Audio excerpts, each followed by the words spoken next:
Entonces, es importante, uno, definir qué paciente tiene insuficiencia renal aguda y ver la severidad, porque tiene implicancia pronóstica. ¿Ya? Ahora, es variable la frecuencia, la incidencia y la prevalencia de insuficiencia renal aguda en los diferentes países, y también las etiologías van a ser diferentes. En nuestra región todavía tenemos pues insuficiencia renal aguda de causa prerrenal. Esto debido pues a cuadros infecciosos, ¿no? Por ejemplo, un cuadro de diarrea, ¿no? Deshidratación, pero en otras áreas geográficas lo que predomina son las causas intrahospitalarias debido a cirugías, ¿no? Como vamos a poder ver más adelante. Ahora, la presentación de la insuficiencia renal aguda podría ser en la comunidad, en el hospital, o podría ser en una unidad de cuidados intensivos, ¿no?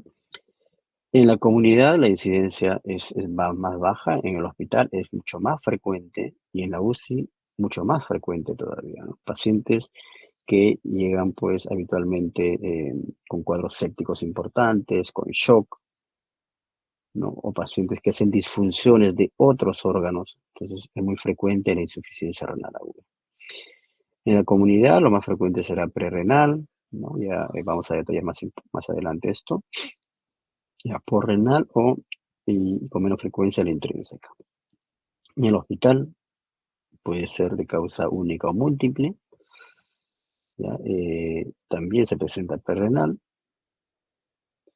o también intrínseca y en la UCI pues debido a el fallo de múltiples órganos, ¿no? El pronóstico es obviamente variable, en la UCI el pronóstico es malo, ¿ya? El hecho que un paciente desarrolla insuficiencia renal en la UCI, la mortalidad se incrementa hasta un 50% si es que requiere diálisis, ¿no? Entonces la supervivencia también va a depender si es que se presenta en la comunidad, en el hospital o en la UCI, ¿no? En la unidad de cuidados intensivos.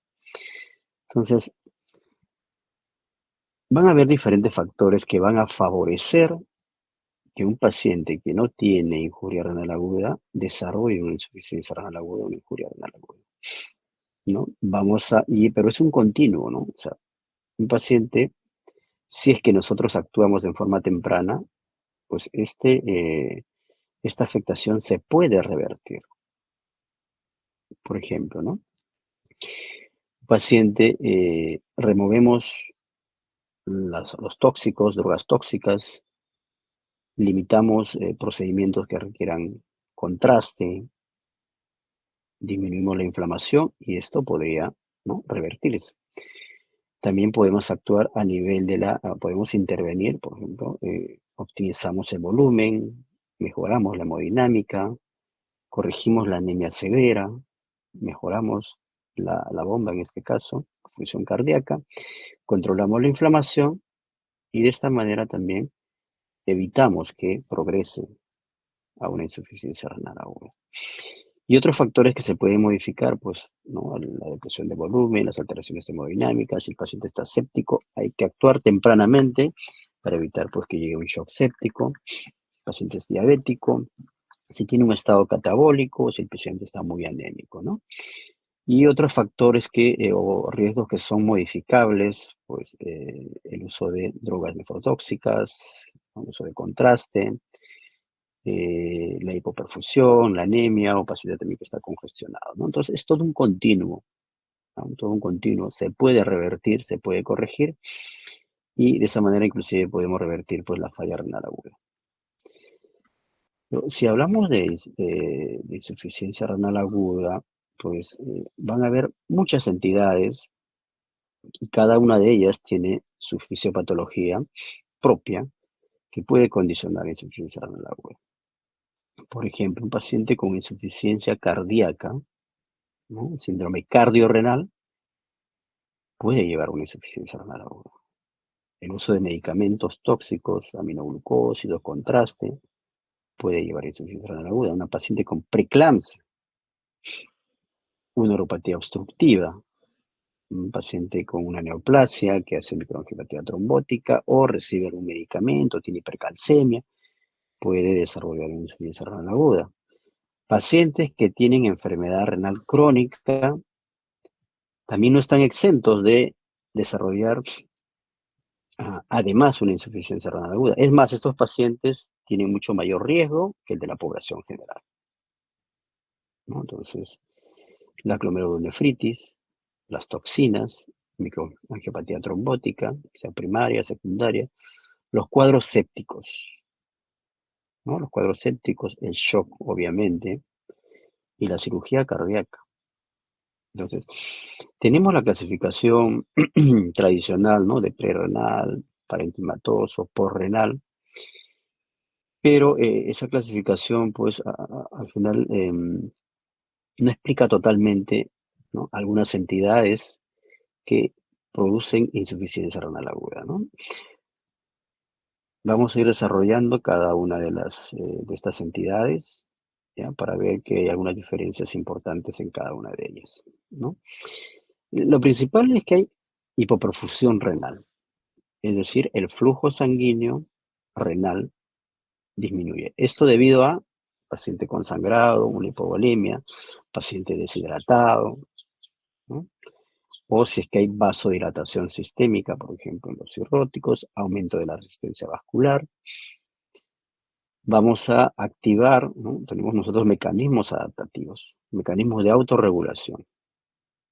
El sistema nervioso simpático, el sistema renina-angiotensina-aldosterona, para mantener el filtrado glomerular, ¿no? El objetivo es mantener la tasa de filtrado glomerular.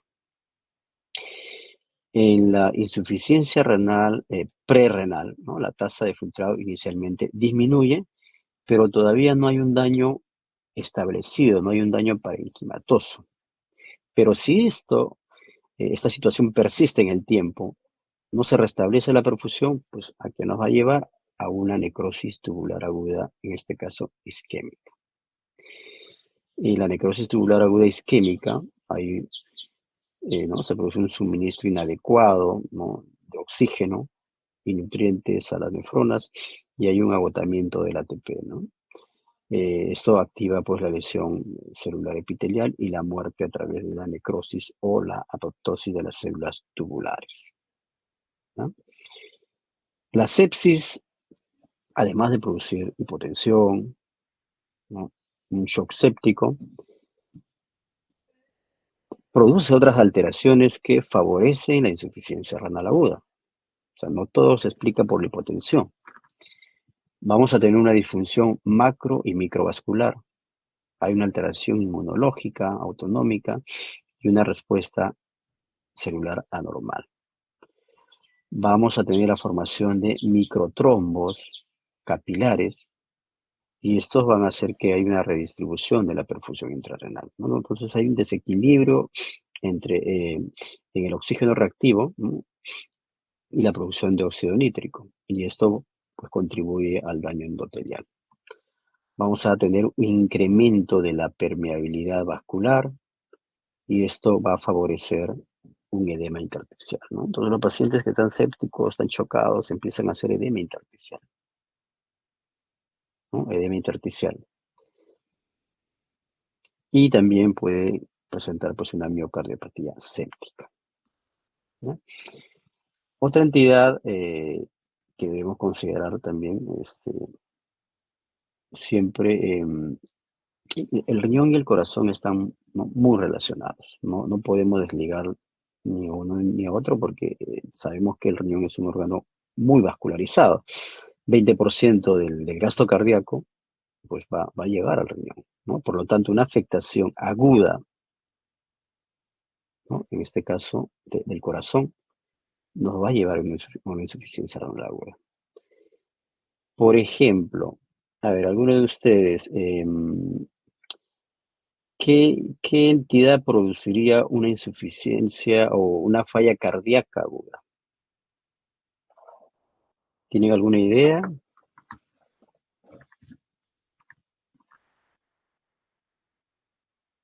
De lo que han podido ver en las rotaciones anteriores, si han rotado por cardiología, ¿no? han podido ver, pues, situación de pacientes que hacen una falla cardíaca aguda. Un taponamiento cardíaco. Ya, bueno, sí, un taponamiento cardíaco también va a disminuir el gasto cardíaco, ¿no? ¿Qué más? Otra entidad que es probablemente más frecuente,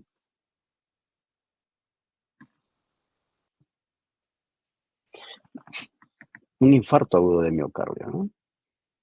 Un infarto, un paciente se infarta, un infarto severo, pues va a producir una falla cardíaca aguda, ¿no? Entonces hay una disminución del llenado arterial, por lo tanto hay una disminución de la perfusión renal, un aumento de la presión venosa central, un incremento de la presión intraabdominal, congestión venosa.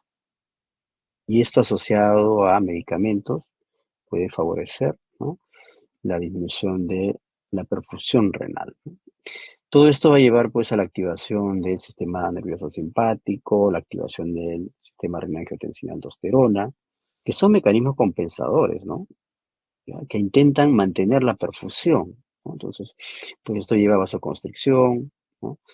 Al final se produce una disminución del flujo plasmático renal, una reducción del filtrado y, pues si es severo, necrosis apoptosis, ¿no? Y esto nos lleva pues a una insuficiencia renal aguda, ¿no? Entonces, tenemos los síndromes cardiorrenales, ¿no? En el síndrome tipo 1, pues una falla cardíaca aguda puede llevar a una insuficiencia renal.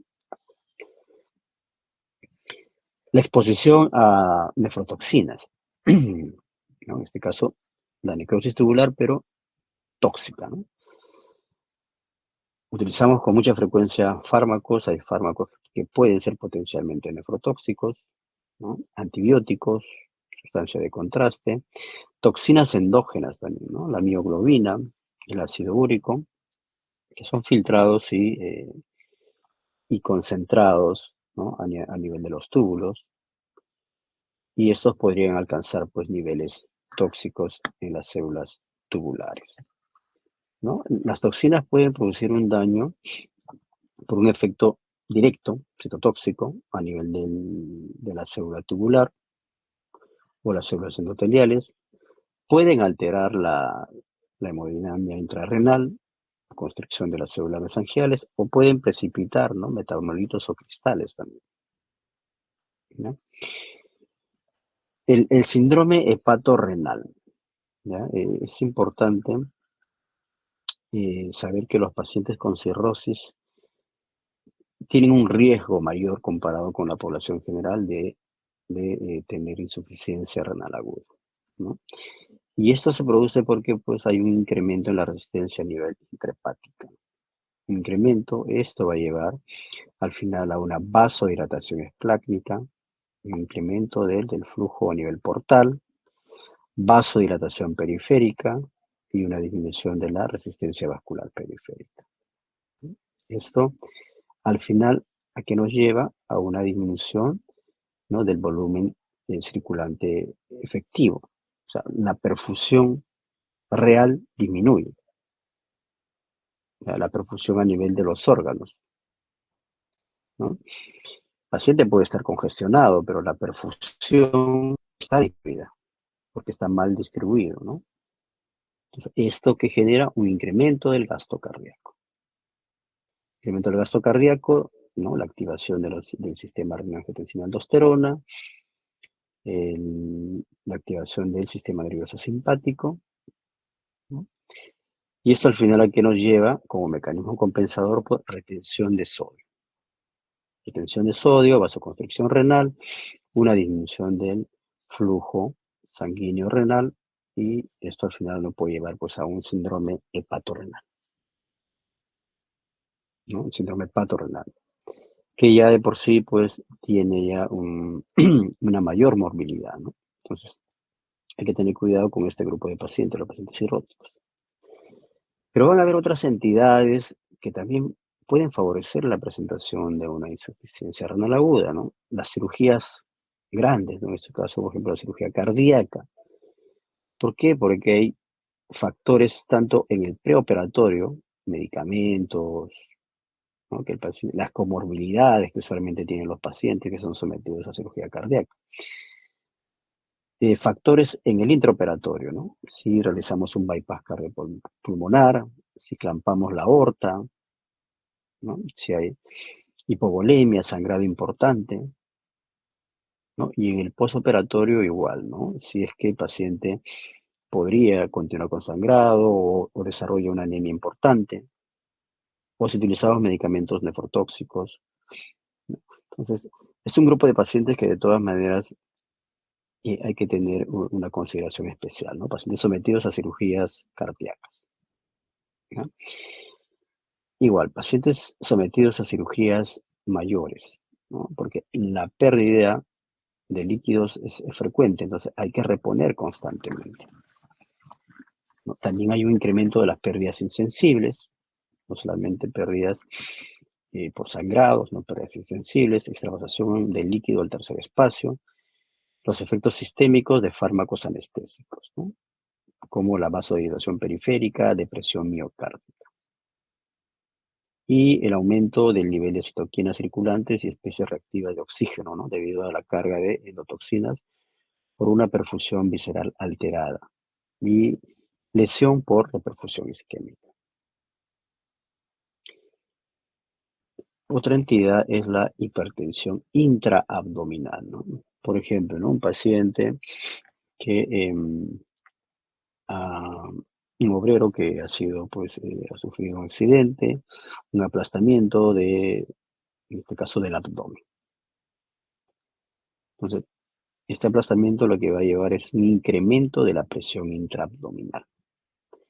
Y este incremento de la presión intraabdominal, pues, lleva a una reducción del flujo de la arteria renal y también del flujo de salida venoso. Por lo tanto, hay un aumento de la presión hidrostática a nivel del espacio de Bowman, ¿no? Y esto nos va a llevar a una insuficiencia renal aguda. Pues en algunos casos los cirujanos tienen que ingresar y tienen que inclusive a veces ingresar y dejar la cavidad abdominal abierta, una bolsa de Bogotá, para que permitir que haya disminuya la inflamación y una vez que disminuye la inflamación, pues en el segundo tiempo ya pueden nuevamente reparar, pero ya sin tener el inconveniente de este incremento de la presión intraabdominal. Otra entidad que es importante mencionarla es la glomerulonefritis rápidamente progresiva. Esta se caracteriza por un deterioro de la función renal que cursa en días o semanas, y si es que uno lo deja a su evolución natural, el paciente puede desarrollar una insuficiencia renal terminal. Em, si nosotros hacemos la evaluación, hacemos una biopsia, ¿no? Lo que vamos a evidenciar es una proliferación extracapilar. ¿A qué se refiere esto? Acá nosotros tenemos una foto de un glomérulo. Este es el glomérulo, ¿ya? Que tenemos también algunos túbulos, ¿no? Un glomérulo normalmente deberías solamente tener este contenido, ¿no? Pero vemos acá un contenido adicional. ¿Qué ha pasado? Ha habido una ruptura de la membrana basal, que permite el paso de fibrina y monocitos hacia el espacio de Bowman, ¿no? Entonces, esta es una semiluna, es la proliferación extracapilar, ¿no? Entonces, es importante actuar rápidamente en estos casos para evitar, pues, un daño crónico. La nefritis intersticial aguda se debe a la exposición a un fármaco, ¿no? Es como una reacción idiosincrática, ¿no? No sabemos nosotros a qué somos alérgicos. La nefritis intersticial aguda es como una alergia localizada a nivel del riñón. Entonces, lo que vamos a tener son infiltrados celulares inflamatorios intersticiales, ¿no? Acá tenemos otro glomérulo, tenemos los túbulos, y acá vemos un infiltrado a nivel del intersticio, ¿no? Un infiltrado abundante, ¿ya? Usualmente linfocitos, monocitos, ¿ya? Y si nosotros no interrumpimos el proceso, es decir, no suspendemos el medicamento, pues igual, ¿no? Lo que nos va a producir es fibrosis y una pérdida de la función renal. Y el equipo renal, pues como su nombre lo dice, se debe a la obstrucción extrarrenal, ¿no? Puede ser debido a una hipertrofia prostática, que es una causa frecuente, a una fibrosis retroperitoneal, entre otras, ¿no? Pero también podría haber una obstrucción a nivel del uréter, por ejemplo, ¿no? A este nivel, un cálculo, una litiasis, obstruye el uréter y esto nos va a llevar pues a un aumento de la presión intratubular. Un incremento de la presión intratubular al final va a producir una reducción del flujo plasmático, perdón, una disminución del filtrado glomerular, ¿no? Y por lo tanto un incremento pues, de la creatinina. Entonces, ¿cuáles son los marcadores de función renal que utilizamos en la práctica clínica? Ya lo habíamos mencionado en las clases anteriores, ¿no? Uno de ellos es la urea. Pero ¿cuál es el problema de la urea? Pues que es un producto de degradación de las proteínas, ¿no? Si un paciente consume más proteínas, el nivel de urea se puede elevar. Entonces no es un marcador fidedigno. ¿Ya? Además, la urea es filtrada libremente y también se reabsorbe en el túbulo proximal. ¿Ya? La concentración plasmática puede variar independientemente del filtrado glomerular, ¿no? O sea, no es el mejor marcador, ¿no? Dentro de todo, pues tenemos a la creatinina, que tiene igual algunas desventajas. Sabemos que la creatinina es producida por las células musculares, ¿no? Los varones tienen en promedio una mayor cantidad de creatinina, ¿no? Por la masa muscular. Y como habíamos mencionado, ¿no? La creatinina es filtrada libremente, pero hay una parte que se secreta, ¿no? Se filtra y además se secreta, aproximadamente un 15%, ¿no? Por lo tanto, ¿ya? La concentración plasmática va a depender del filtrado y de la secreción, ¿no? Ahora, la secreción tubular puede aumentar en casos de insuficiencia renal, ¿no? Importante. Entonces, esa es la desventaja de la creatinina, ¿no? Entonces, en pacientes que tienen enfermedad renal avanzada, podría sobreestimar la función renal,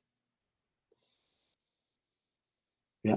Pero también la creatinina puede estar bloqueada, o sea, la secreción puede estar bloqueada por algunos medicamentos, ¿no?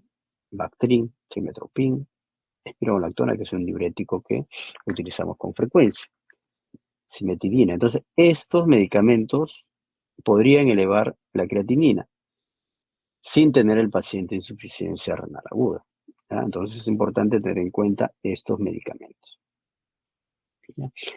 Pero la creatinina, pues, es un marcador un poco tardío. Vamos a tener otros marcadores mucho más tempranos que no se utilizan en la práctica habitual, la práctica clínica, pero sí se pueden medir, ¿no? Los estudios se realizan, ¿no? Ya tenemos la creatinina que, bueno, es filtrada y una parte secretada. Tenemos otro marcador que es la cistatina, ¿no? Que es producida por las células.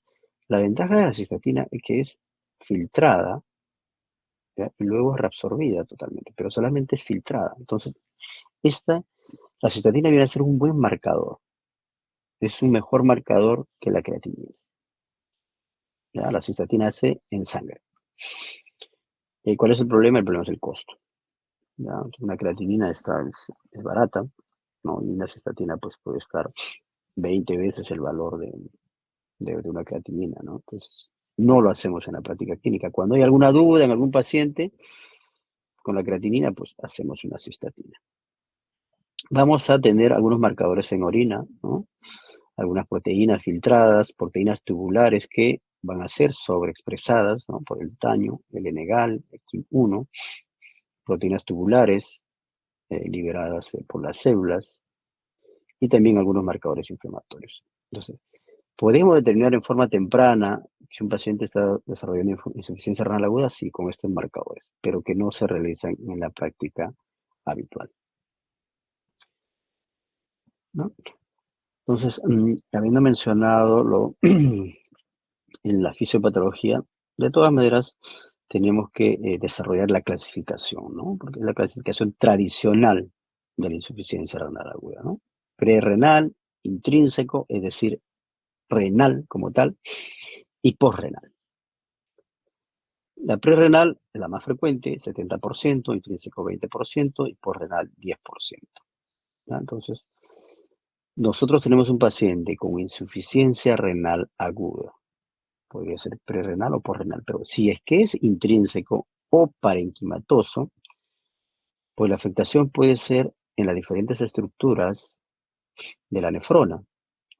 Si se afecta el túbulo, será una necrosis tubular aguda. Si se afecta el intersticio, una nefritis intersticial aguda.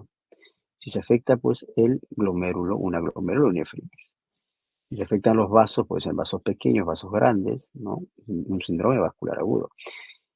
Y si es que hay una obstrucción de los túbulos, ¿no? Por una entidad como el mieloma, pues habrá una obstrucción intratubular. ¿Ya? Vamos a ir desarrollando cada una de ellas. En el aquí prerrenal hay una respuesta funcional a la hipoperfusión renal. Inicialmente no tenemos un daño estructural. Si nosotros restauramos la perfusión renal, se produce una recuperación de la función renal rápidamente. Para eso es importante recordar, ¿no? Cuando se activan los mecanismos del sistema nervioso simpático, el sistema renina-angiotensina, al final, ¿a qué nos va a llevar? Una mayor reabsorción de sodio a este nivel, en el túbulo proximal, una mayor reabsorción de agua, pero también que se reabsorbe en el proximal, urea, ¿ya? Entonces, esto como mecanismo compensador, ¿no? El paciente está con hipovolemia porque tiene un sangrado digestivo, entonces lo que hace el riñón es reabsorbe más sodio, más agua, para intentar mantener el equilibrio. Pero el riñón se autorregula, ¿no? Nosotros necesitamos un flujo sanguíneo renal para que la perfusión esté adecuada, ¿no? Si es que hay una disminución del flujo sanguíneo renal, ¿no? Y esta disminuye, ¿no? La presión arterial media, ¿no? Por debajo de 75, pues ya podría haber una afectación, ¿no? En este caso de la perfusión. Ahora, según los protocolos de UCI, se recomienda, pues, iniciar vasopresores cuando la presión arterial media esté entre 65 y 70, o sea, un poco por debajo, ¿no? De lo que fisiológicamente y teóricamente conocemos.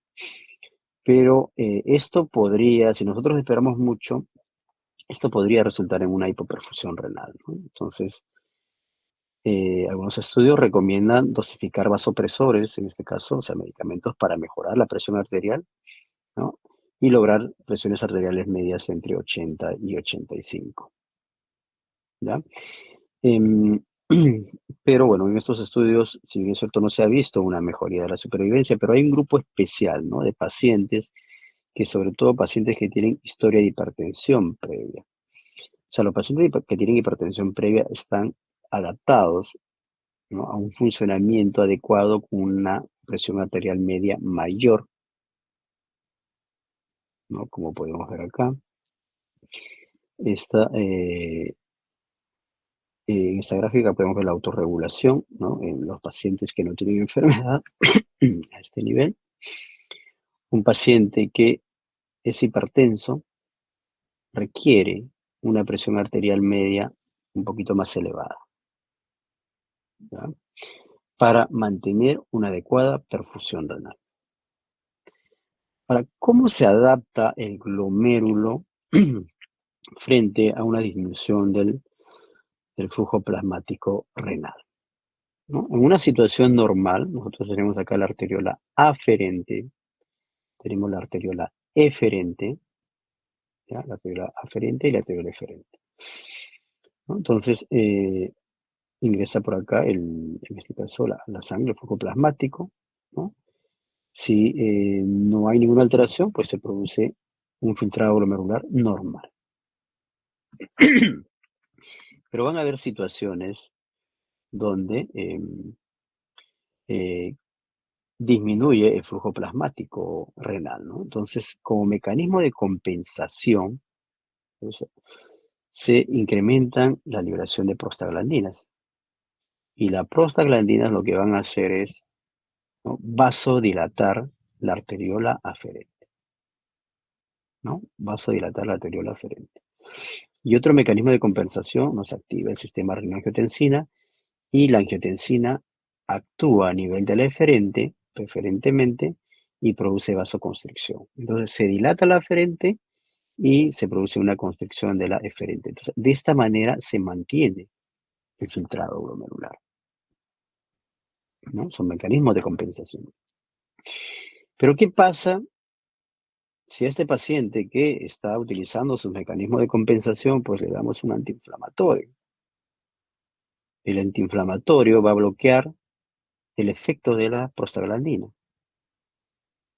Entonces, por lo tanto, pues ingresa menos flujo plasmático renal a la arteriola aferente, por lo tanto ya hay una disminución del filtrado glomerular, ¿no?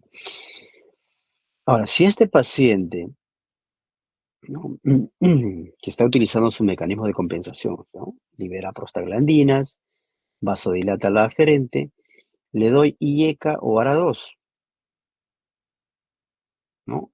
Los IECA o ARA2, al final el efecto va a ser, pues, van a disminuir la actividad o la acción de la angiotensina, entonces produce una vasodilatación de la eferente, ¿no? Vasodilato la eferente, pues, y eso que condiciona a una disminución de la tasa de filtrado glomerular.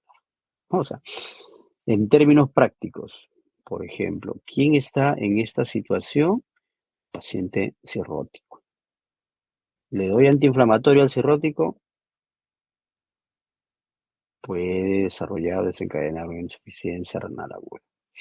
Y un paciente que está cursando con una insuficiencia renal aguda, pues no estaría indicado, pues, ponerle o iniciarle en ese momento, ¿no?, un IECA o ARA2, ¿no? Porque estaríamos bloqueando este mecanismo de compensación. Entonces, tenemos acá lo mismo, arteriola aferente, arteriola eferente. ¿Dónde se produce la mayor actividad de la angiotensina 2? A este nivel, ¿no? Entonces, hay una disminución del flujo plasmático renal, un aquí prerrenal, ¿no?, porque hay una disminución del gasto cardíaco, hay un incremento de la fracción de filtración, ¿no? Y esto a qué lleva, pues, a una disminución de filtrado glomerular. Y como mecanismo compensador, pues absorbemos o se reabsorbe más sodio, más agua, pero como en el proximal también se reabsorbe urea, vamos a reabsorber más urea, ¿no? Son mecanismos de compensación en el aquí prerrenal, ¿ya? Causas, habíamos mencionado ya, ¿no? Un paciente que viene con una hemorragia digestiva, ¿no?, un sangrado severo, ¿no? Tiene que ser un sangrado importante, ¿no? Un paciente tiene 14 de hemoglobina y de repente viene con 7, 8 de hemoglobina. ¿Qué sucede?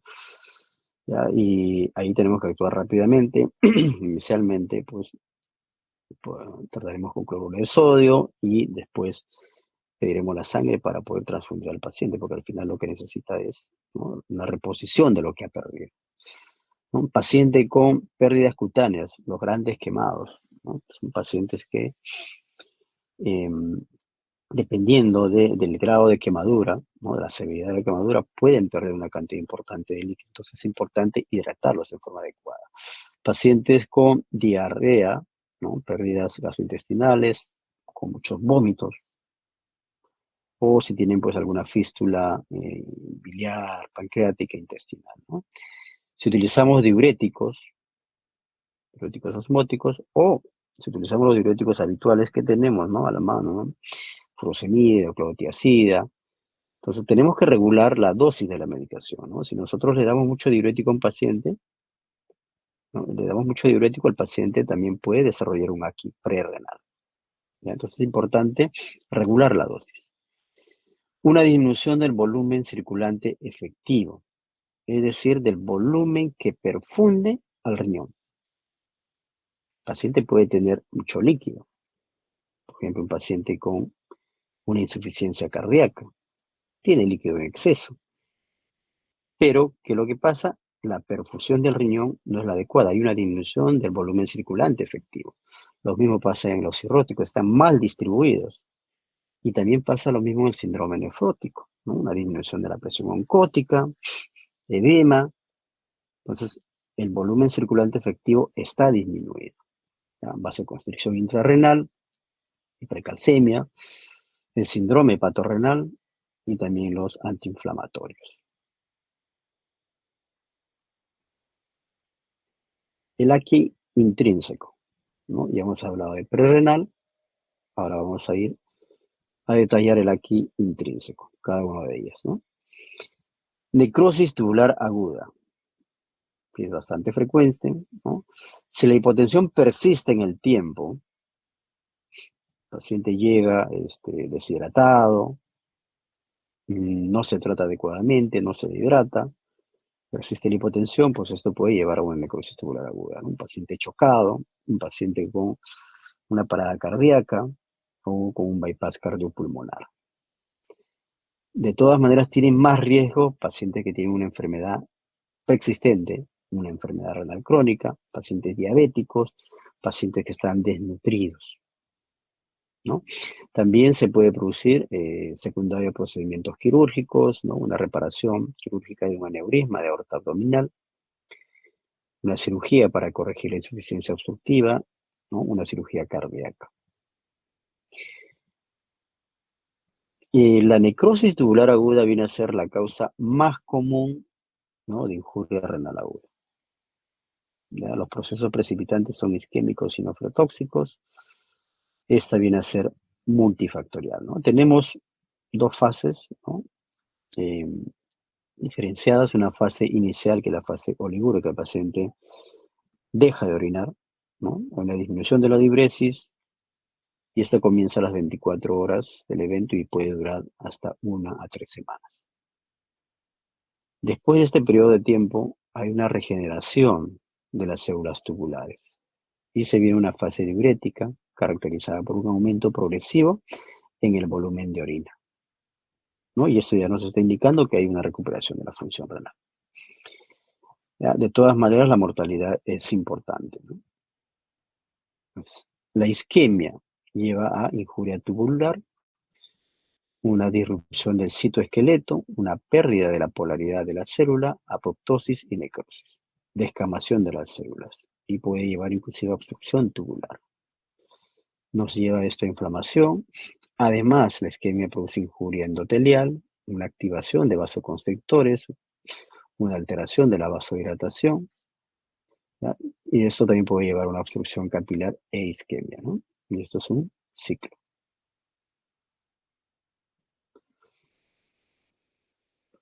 Cuando se inicia la caída, ¿no? del filtrado glomerular por un evento, ¿no? que se prolonga en el tiempo, ¿no? Habíamos mencionado un sangrado, un cuadro séptico. ¿Qué va a suceder? Pues necrosis, apoptosis celular, ¿no? Vemos acá una célula aplanada, una disrupción de la célula, una alteración de la integridad de la célula, puede haber obstrucción luminal, inflamación, ¿no? Em, Luego estas células se van a nuevamente diferenciar, no hay una proliferación y se restablece el epitelio tubular, ¿no? Entonces, y esto va a llevar a una recuperación del filtrado glomerular, ¿no? Restableciendo la función tubular, ¿no? De la nefrona, como había mencionado, el glomérulo, dentro del glomérulo, pues los podocitos, por ejemplo, no se van a regenerar los podocitos. Nosotros nacemos con 1 millón de podocitos, o perdón, 1 millón de glomérulos en cada riñón, y cada glomérulo tiene sus podocitos, pero estos podocitos, una vez que hayan perdido su integridad, no se van a regenerar, ¿no? Diferente, pues, a los túbulos, que sí pueden regenerarse. Entonces, acá tenemos una fotografía, ¿no? Donde tenemos, este es un túbulo, dos núcleos, ¿no? Es un túbulo normal. Y acá tenemos una microfotografía, ¿no? De una necrosis tubular aguda isquémica, ¿no? Como vemos acá, hay un aplanamiento de la célula tubular, una pérdida del borde en cepillo, ¿ya? En todas las células tubulares, como podemos ver acá, ¿no? Entonces, hay inicialmente una isquemia renal, una lesión renal hipóxica, alteraciones a nivel del túbulo, del citoesqueleto, una disminución en la producción del óxido nítrico, hay un desprendimiento de las células epiteliales que puede llevar a obstrucción o retrofiltración, además de alteraciones vasculares a nivel de la célula endotelial, liberación de endotelina, vasoconstricción intrarrenal, una disminución del flujo sanguíneo renal y del coeficiente de filtración, y esto al final pues lleva a una disminución de la presión de filtración, ¿no? Y una caída del filtrado glomerular, ¿no? Es el paciente deja de orinar y hay un incremento de la creatinina, ¿no? Ahora,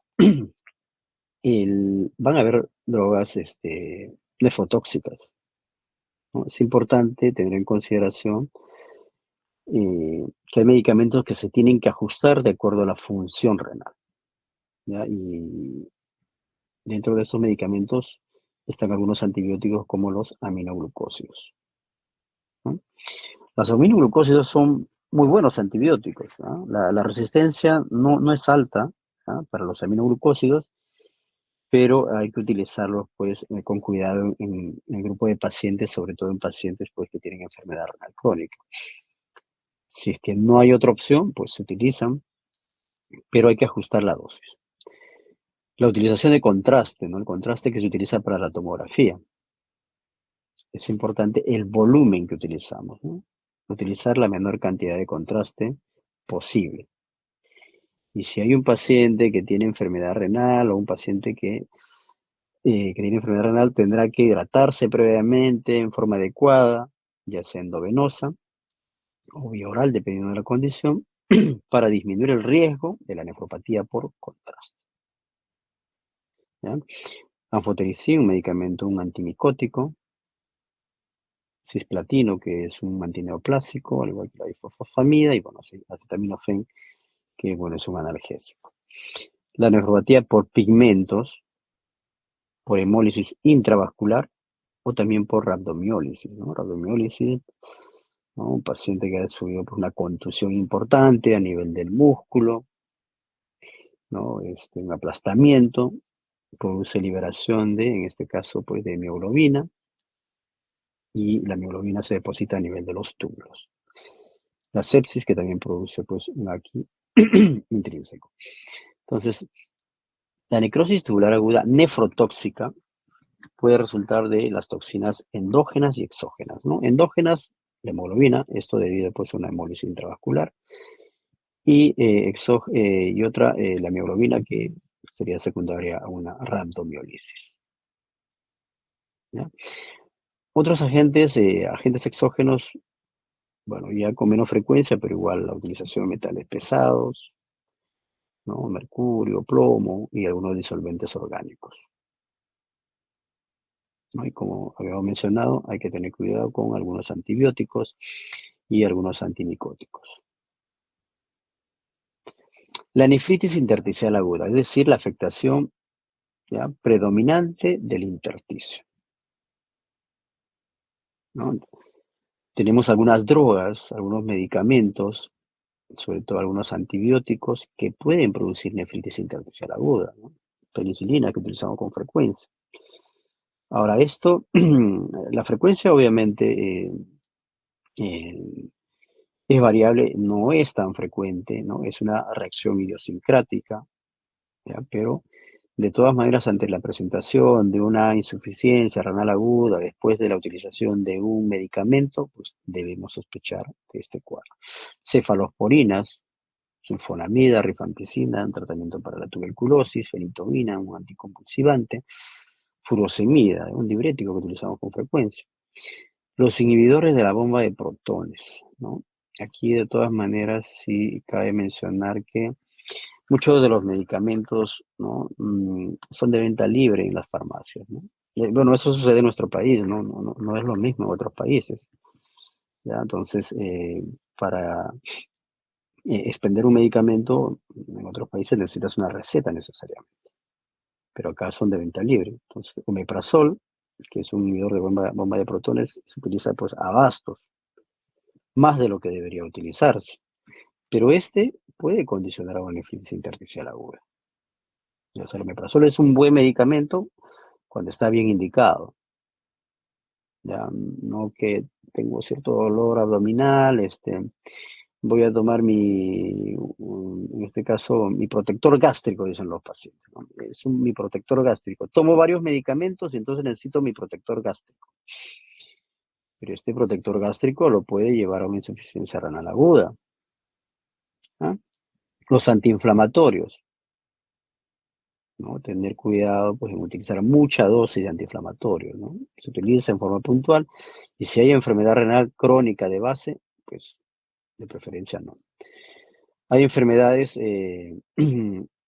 sistémicas que pueden producir también una nefritis intersticial, lupus eritematoso, sarcoidosis, síndrome de Sjögren, la nefritis intersticial, ¿no? Y síndrome de uveitis, algunas neoplasias, también causas idiopáticas, ¿no? Entonces, tenemos una triada que se puede presentar en la nefritis intersticial aguda, pero el problema es que esa triada se presenta pues en un porcentaje bajo, ¿no? ¿Qué presenta el paciente? Fiebre, erupción cutánea. Y vamos a tener en sangre pues una elevación de los eosinófilos y la presencia de eosinófilos en orina o leucocitos en orina, ¿no? Leucocituria. Hemos mencionado antibióticos, antiinflamatorios, también enfermedades sistémicas, ¿no? Los hallazgos en orina incluyen, ¿no? O sea, hay leucocituria, pero si hacemos un cultivo de orina, el cultivo sale negativo, o sea, una piuria estéril. Puede haber cilindros leucocitarios, puede haber proteinuria, pero usualmente no nefrótica, y hematuria y la presencia de eosinófilos en orina, ¿no? Entonces, eh, causas de nefritis intersticial aguda, ¿no? Este es un estudio, ¿no? Que fue publicado y como vemos acá, desde la aparición de los inhibidores de bomba de protones, pues, ¿no? Como podemos ver acá, ¿no? Los antibióticos a la cabeza, bueno, son los más frecuentes, pero los inhibidores de bomba de protones no están lejos, ¿no? Antiinflamatorios,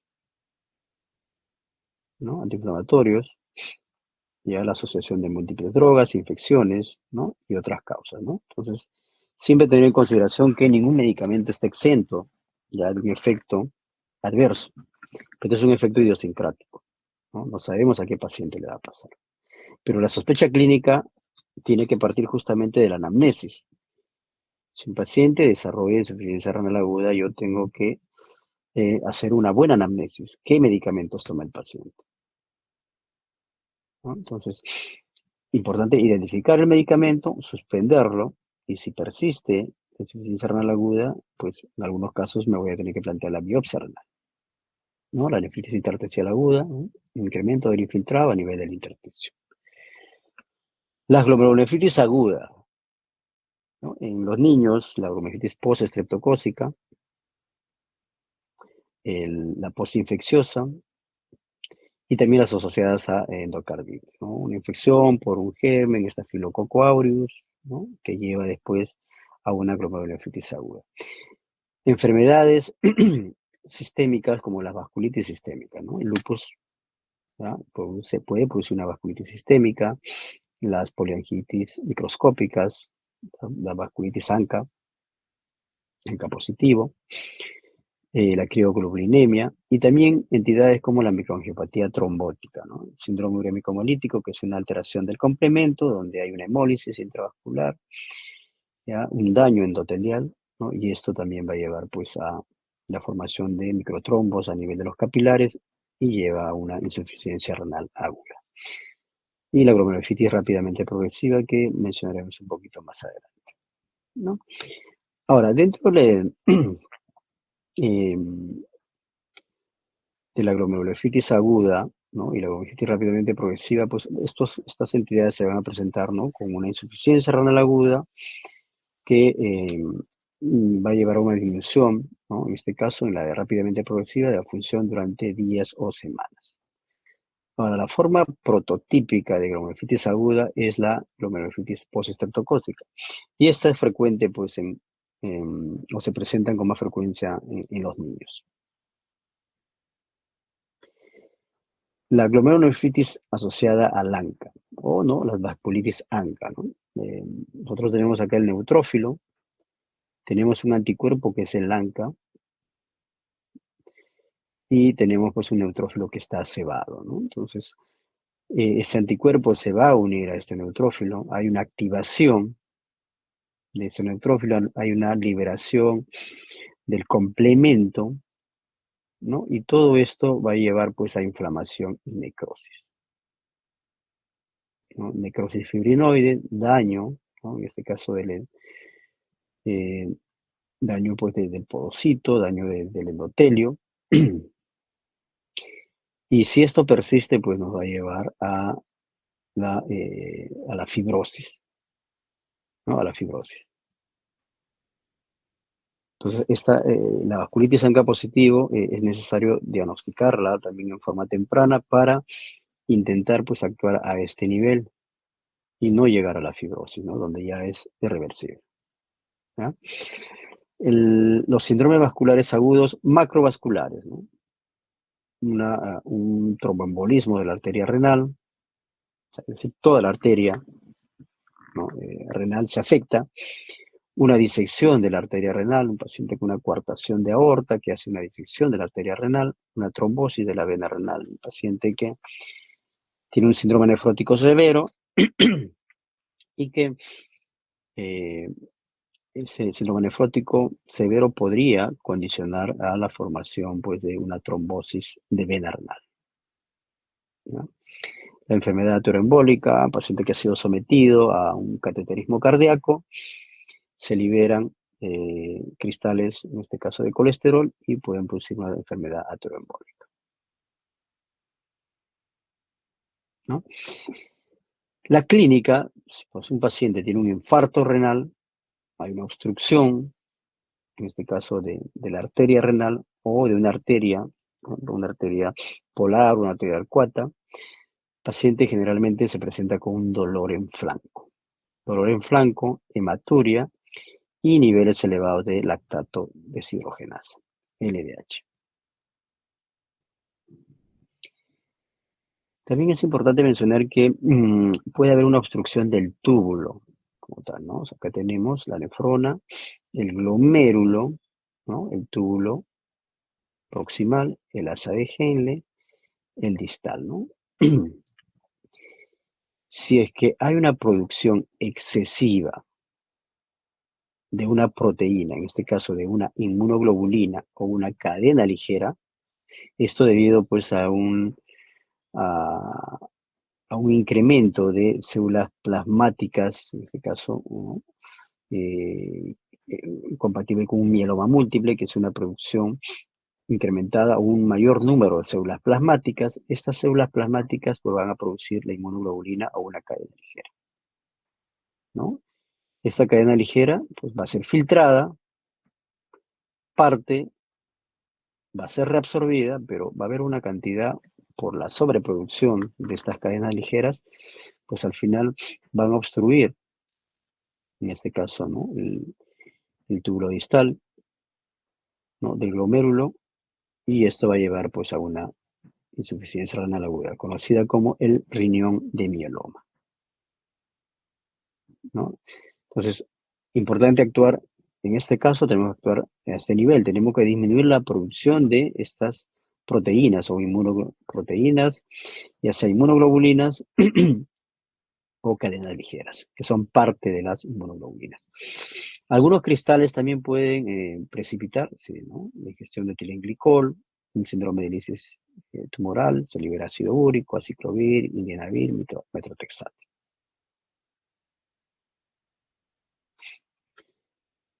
La necrosis tubular aguda asociada a sepsis ¿no? La endotoxemia puede desempeñar un papel importante, se forman, bueno, la sepsis lleva a daño endotelial, microvascular, se liberan micropartículas y estas pues al final llevan a inflamación, trombosis, un CID, una coagulación intravascular diseminada, y esto al final nos lleva a una injuria renal aguda. ¿No? Hay una interrelación entre la sepsis y la injuria renal aguda, ¿no? Paciente con sepsis, disfunción de varios órganos, inestabilidad hemodinámica, alteración de la hemodinámica renal, disfunción microcirculatoria, inflamación, estrés oxidativo. Lo mismo, ¿no? La injuria renal aguda lleva posuremia, acumulación de líquido, ¿no? Además, el paciente dializa una exposición al catéter, a un circuito extracorpóreo, disminución de la inmunidad y un incremento de la susceptibilidad, ¿no? Es por eso que los pacientes que están en UCI con mucha frecuencia van a desarrollar injuria renal aguda.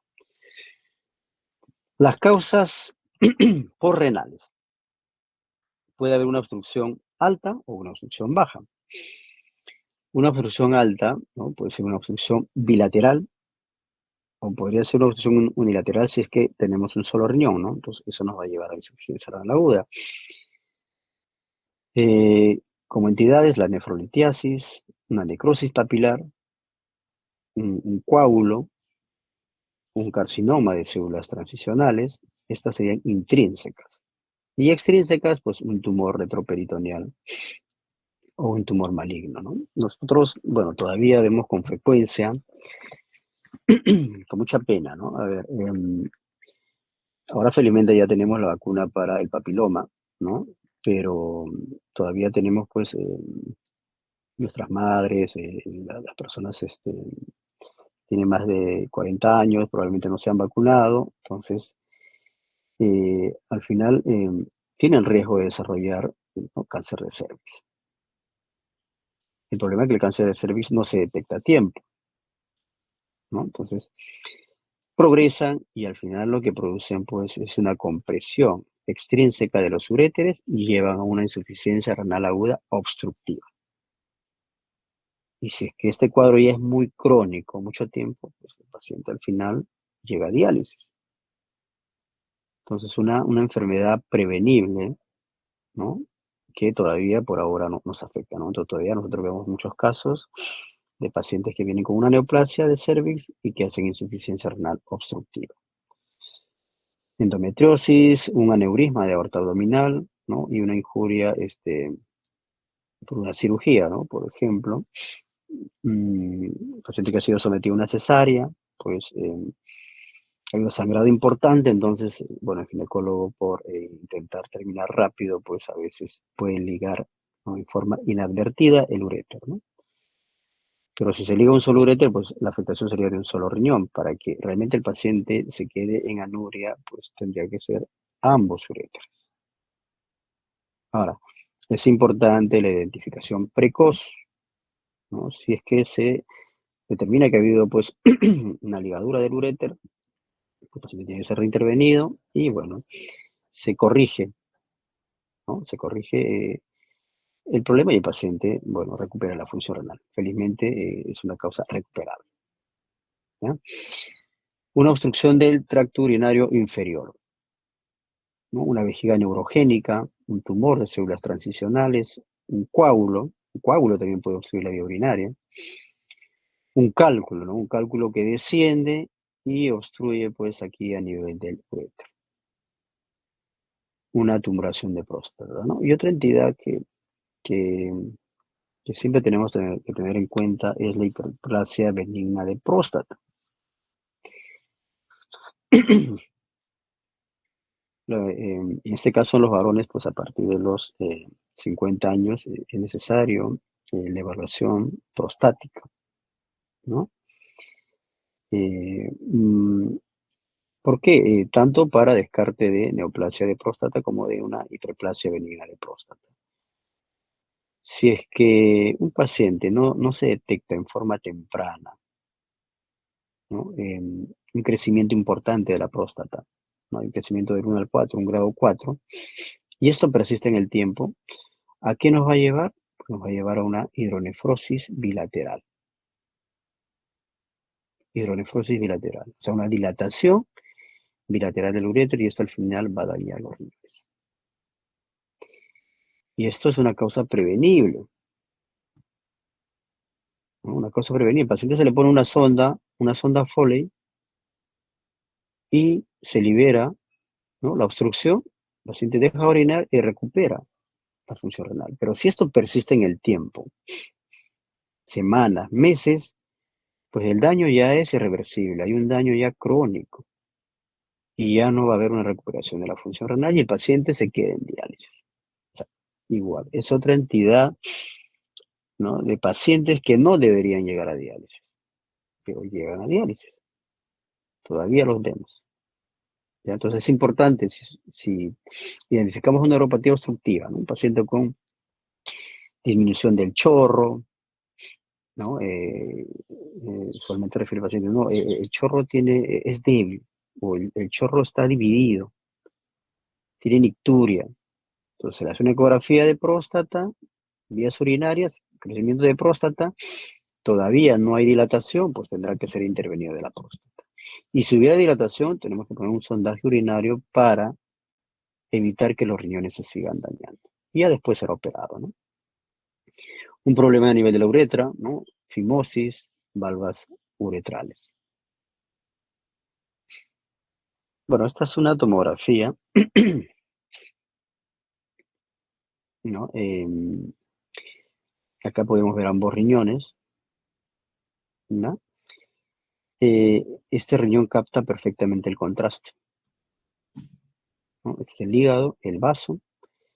Comparativamente, este riñón capta perfectamente el contraste, ¿no? Pero vemos que este otro riñón pasado, ¿no?, está dilatado, no tiene parénquima, el parénquima que le queda es este parénquima, muy adelgazado, ¿no? Pero ¿qué ha pasado? ¿Qué ha producido esta hidronefrosis, esta dilatación? Y acá vemos una imagen, ¿no?, una litiasis. Esta litiasis ha dañado este riñón. Se ha perdido un riñón por una litiasis, ¿no? Entonces es importante, pues, ¿no?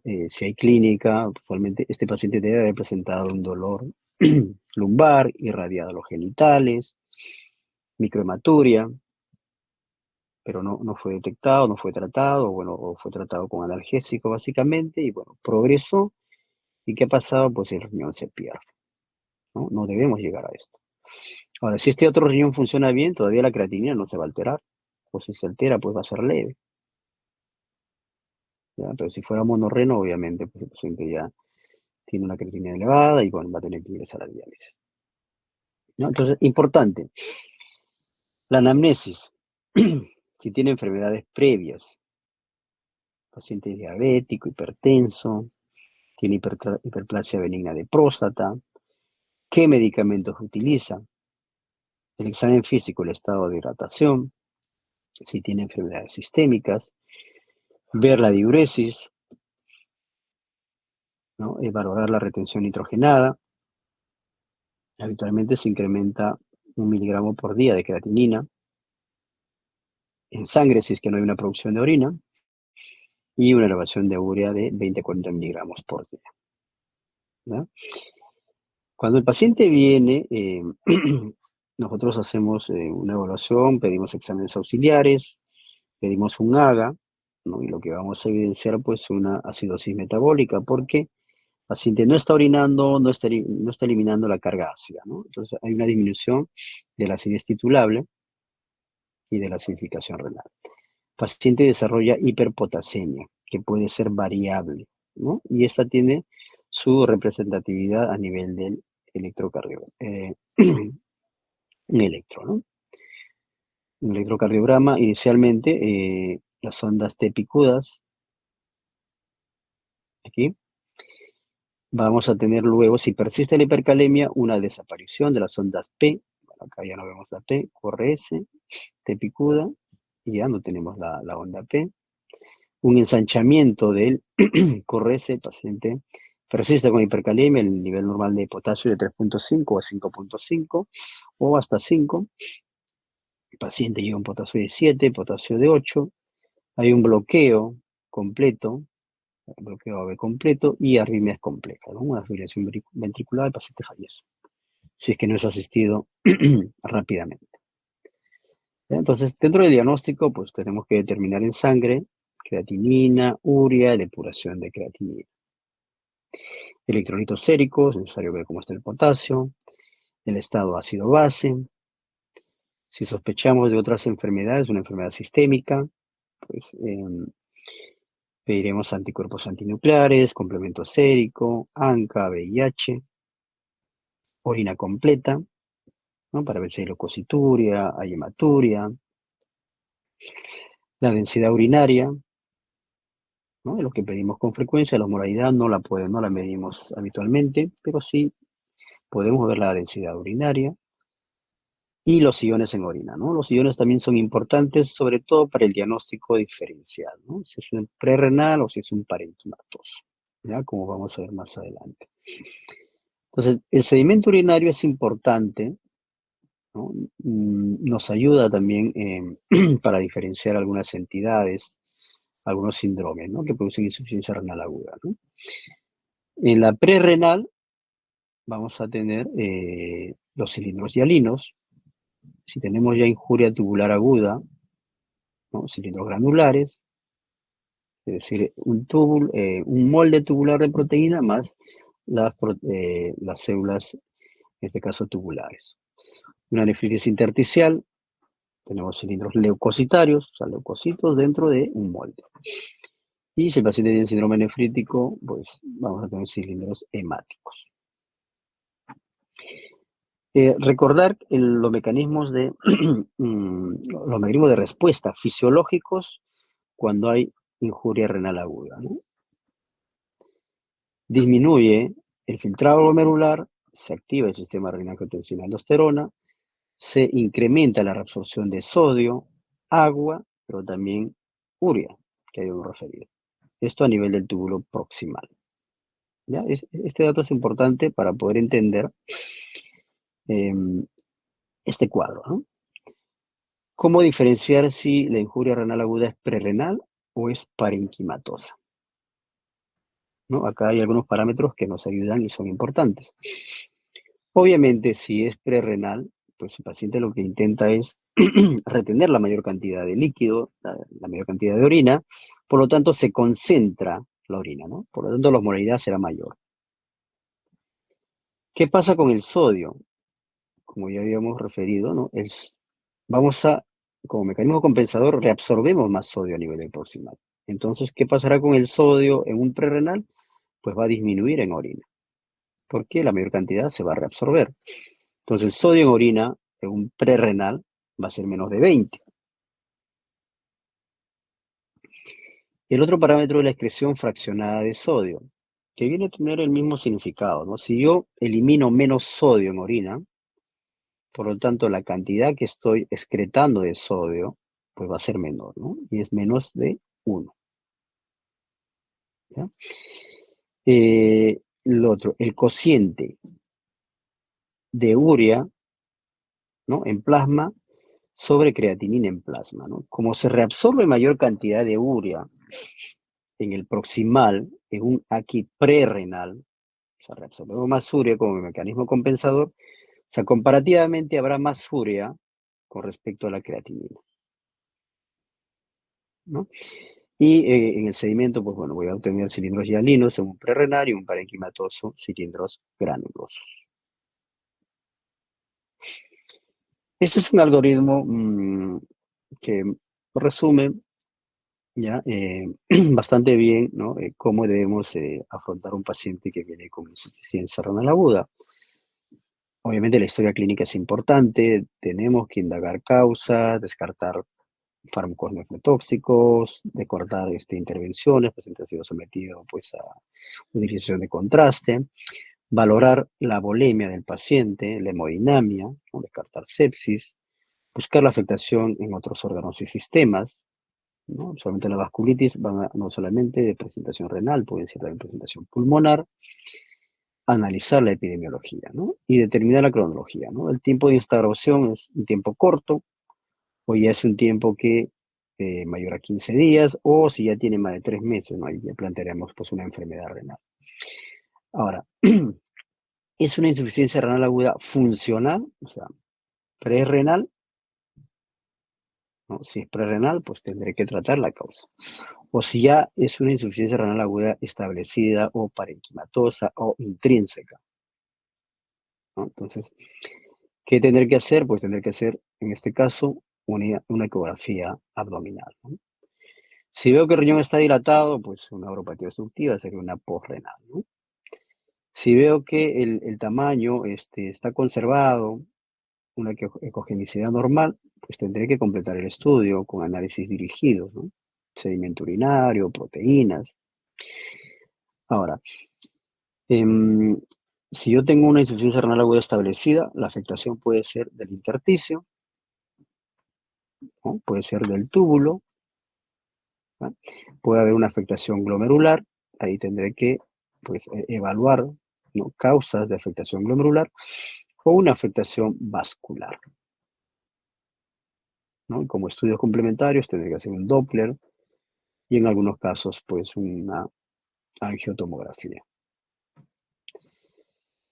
Em, una vez completados los estudios, la evaluación, si es que la insuficiencia renal aguda persiste en el tiempo, algunos dicen más de 2 semanas, pues me planteo hacer una biopsia renal para determinar la causa, ¿no? Al final la biopsia renal pues nos permite identificar no solamente el estado actual, sino también nos permite evidenciar el pronóstico del paciente, ¿ya? Entonces, la biopsia renal se suscribe a los pacientes con insuficiencia renal aguda o rápidamente progresiva, en los que se sospeche una glomerulopatía o enfermedad sistémica, o en aquellos en el que el diagnóstico inicial de NTA, necrosis tubular aguda o nefritis intersticial aguda, ¿no? En los cuales persista la insuficiencia renal, ¿no? De todas maneras, mencionar, ¿no? Sobre el término de insuficiencia renal rápidamente progresiva, ya igual lo van a encontrar en los libros. Esta es una entidad clínica, ¿no? Donde hay una pérdida de la función renal que se desarrolla en algunas semanas, ¿no? Usualmente menos de 12 semanas. Y puede tener diferentes causas. Y dentro de estas, la glomerulonefritis rápidamente progresiva, este viene a ser un síndrome clínico donde hay una declinación de la función renal que ocurre, ¿no? En este lapso de tiempo de 4 a 12 semanas, pero que se acompaña de hematuria dismórfica, ¿no? Hematuria glomerular, cilindros hemáticos y proteinuria glomerular, usualmente en rango no nefrótico. ¿Qué entidades producen una glomerulonefritis rápidamente progresiva? Pues las vasculitis ANCA, ¿no? ANCA positivo. ¿Ya? Entonces, es importante tener en cuenta también esta entidad, ¿no? Y para poder investigar, pues, estas posibilidades diagnósticas, ¿ya? Como ya habíamos mencionado, en la glomerulonefritis rápidamente progresiva, esta se asocia con una proliferación extracapilar, ¿no? Este es un glomérulo normal, ¿ya? Podemos ver acá un glomérulo normal. Un glomérulo normal. Y esta puede, nosotros tenemos acá una proliferación extracapilar, ¿no? Esta es una semiluna, ha habido ruptura, ¿no? De la membrana basal y, bueno, se produce la semiluna, ¿no? Entonces es importante también actuar acá en forma temprana. Entonces, si es que progresa la insuficiencia renal aguda, persiste en el tiempo, no se revierte, pues un paciente puede pasar de una función normal a un daño renal, una disminución del filtrado glomerular, falla renal, el paciente se puede quedar en diálisis y esto obviamente también puede llevar a la muerte, ¿no? Entonces, va a depender del momento en que actuemos, si actuamos adecuadamente para poder revertir este cuadro. Bueno, como conclusiones, ¿qué podemos decir? ¿No? Que el AQI se define por un incremento en poco tiempo de la creatinina sérica o un descenso en la diuresis. ¿Ya? Se clasifica en estadios según el grado de deterioro funcional, tiene una incidencia elevada en el hospital, la causa más frecuente es la necrosis tubular aguda, ya sea tóxica o isquémica. La historia clínica es importante, ¿ya? Las pruebas de sangre y orina son cruciales para detectar causas parenquimatosas con tratamiento potencial. La mayoría de casos son reversibles, ¿ya? Pero es un factor independiente de morbilidad y de mortalidad y de progresión a enfermedad renal. El otro es que puede ser prevenible, hay causas prevenibles que ya hemos mencionado, ¿no? Es importante identificar a los pacientes que tienen grupo de riesgo, dependiendo de la edad, y dependiendo de la etiología, pues podemos prevenir que el paciente llegue a una insuficiencia renal aguda. Bien, vamos a desarrollar una pregunta, ¿ya? Que resume en parte ya la exposición que hemos realizado. ¿Ya? Pueden participar, pueden poner sus respuestas en el chat, a ver qué respuesta les parece que podría ser. ¿Ya? Esta es una pregunta ya de un caso clínico, pero que al final se desarrolla, ¿no? Con lo que hemos expuesto, ¿no? A ver, ¿no? Se presenta, los familiares traen a urgencias a un hombre de 80 años, ¿no? Un paciente mayor, ¿ya? Hipertenso, un hipertenso previo, por un cuadro diarreico de 3 días de evolución, ¿no? El enfermo está obnubilado, está deshidratado y además está oligúrico. Y acá hay un dato ya que nos dice, ¿no? Y oliguria. La presión arterial sistólica es de 80 milímetros de mercurio, ¿no? Si es un paciente hipertenso de base, que venga con 80, pues una presión baja para ese paciente. La urea en sangre de 200, ¿no? La urea elevada y la creatinina en 7, ¿no? Habíamos referido que la creatinina es hasta 1.2, 1.3, entonces está en 7 la creatinina. La urea también está elevada. Y nos da un dato acá, ¿no? La excreción fraccional de sodio es de 5%. Usted sospecha que el enfermo tiene, a ver, ¿qué podría tener el enfermo? Un fracaso renal por pielonefritis, una glomerulonefritis aguda, una vasculitis con afectación intestinal y renal, una uremia prerrenal, es decir, un AQI prerrenal, o una necrosis tubular aguda. A ver, planteen sus respuestas, ¿qué les parece? ¿Cuál sería la mejor respuesta?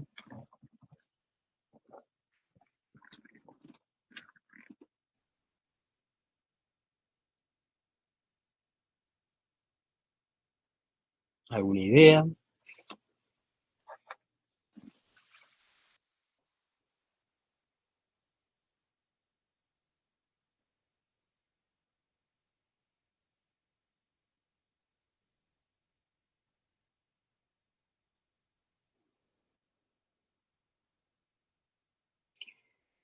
¿No se animan por ninguna clave?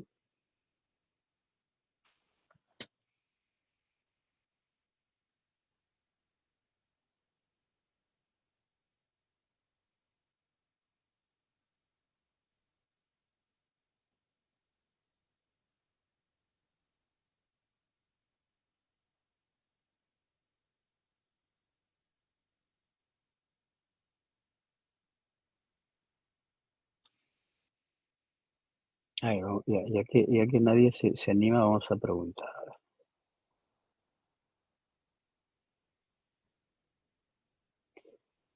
A ver,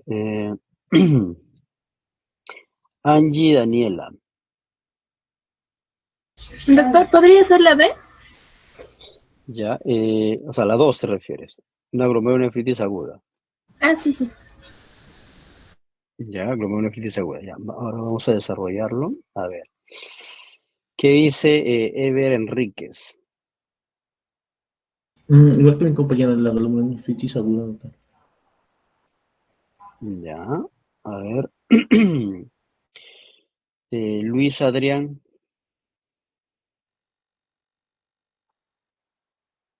¿de acuerdo con sus compañeras o podría ser otra opción?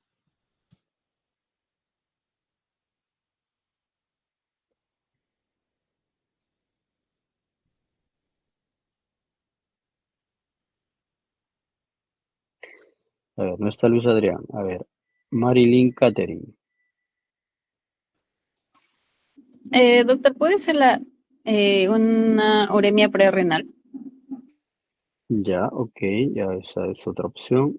A ver, un compañero más. A ver, Sheila Azaña. La 4, doctor, uremia prerrenal. Prerrenal. Ya. Ok, bueno, está dividido, ¿no? Están entre glomerulonefritis aguda y uremia prerrenal. Ya. Acá hay algunos datos.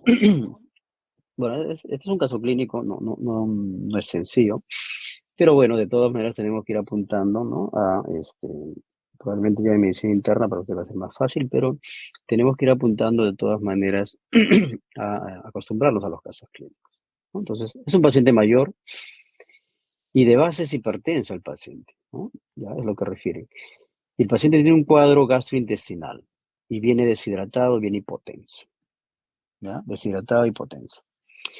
Y acá hay dos datos importantes, ¿ya? El nivel de urea y la excreción fraccional de sodio, ¿ya?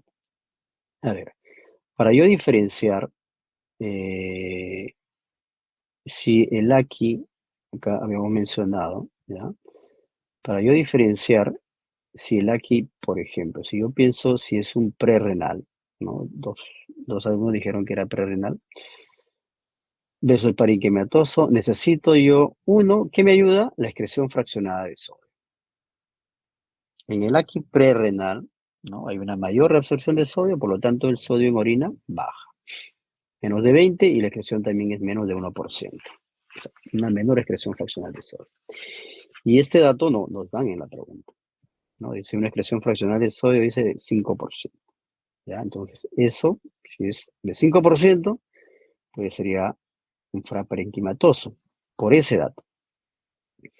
El otro dato que nos dan es la relación de urea, ¿no? En plasma y creatinina en plasma. Nos ponen ahí 200 de urea y creatinina 7, ¿no? Entonces, esa relación de urea-creatinina, ¿cuánto es? Es menos de 40, ¿no? Sale aproximadamente 30, ¿no? Menos de 40. Entonces, ahí tendríamos dos criterios, ¿ya? Para yo pensar que es una insuficiencia renal aguda ya parenquimatosa, ya establecida, que no se ha quedado solamente un prerrenal. O sea, inicialmente es posible que haya sido prerrenal, ¿no? Así empezó, pero es un paciente mayor que probablemente no ha sido hidratado adecuadamente y ya ha desarrollado un fraparenquimatoso. Ahora, vamos a desarrollar las otras claves. ¿Por qué no podrían ser las otras claves? A ver. Dice, fracaso renal por pielonefritis. A ver, yo para decir que el paciente tiene pielonefritis tendría que decir, uno, que el paciente pues tenga clínica de pielonefritis, ¿no? Fiebre, dolor lumbar, ¿no? No tiene el paciente y además no tengo un examen de orina donde haya leucocituria para yo sospechar una infección urinaria y que tenga una pielonefritis. Glomerulonefritis aguda.